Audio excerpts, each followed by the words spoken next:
ஓரணியில் திரள்வோம் என்று உறுப்பினர் சேர்க்கைக்கு வீடு வீடாக மாண்புமிகு முதலமைச்சர் அவர்கள் இன்று சென்று கொண்டிருக்கிறார். ஆனால் சிவகங்கை மாவட்டத்தில் தந்தை இல்லாமல் ஒரு தாயின் வளர்ப்பில் வளர்ந்து இந்த அரசு விற்கக்கூடிய டாஸ்மார்க்கில் மதுவை அருந்தக்கூடிய இளைஞரா, இல்லை போதைக்கு அடிமையான இளைஞரா?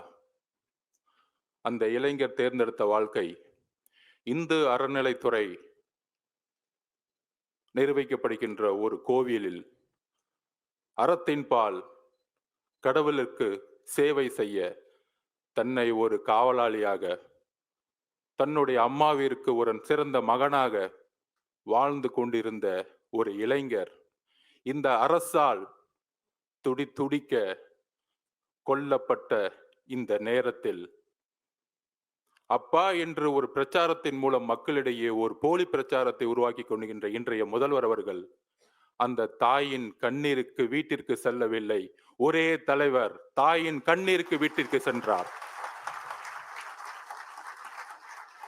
மாண்புமிகு முதலமைச்சர் அவர்களே, எங்களுடைய தலைவர் உறுப்பினர் சேர்க்கைக்கு வீடு வீடாக செல்லவில்லை.